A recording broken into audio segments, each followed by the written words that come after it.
Welcome to the Banker Lamp. Please enjoy the video. Start by inspecting the trunk for obvious issues. Check the trunk latch and striker for wear and alignment. Remove the trim with a 10 mm socket to access actuators and wiring without breaking plastic clips.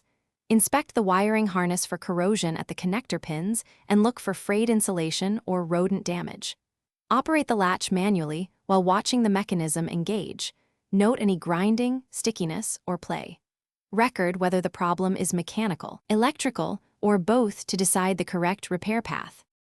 For electrical faults, disconnect the battery before splicing or testing to avoid short circuits.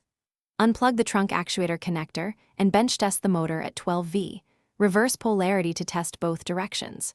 Replace the electrical actuator if it fails the 12V bench test or draws excessive current above manufacturer spec. Clean corroded pins with electrical contact cleaner, dry, and use dielectric grease on connectors to prevent future corrosion. Reinstall the actuator, secure all fasteners hand-tight, then torque to spec if available and reconnect the battery. After repairs, fine-tune mechanical fit. Adjust the striker up to 3.5 mm to ensure proper latch engagement without binding. Clean latch internals with a solvent rag, remove old grease and debris, then lubricate latch internals with light white lithium grease for smooth operation.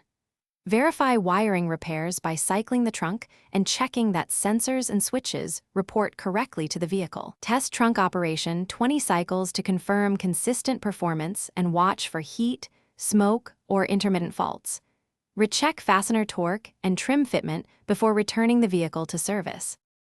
Thanks for watching. If this was helpful, leave a like and consider subscribing. See you next time.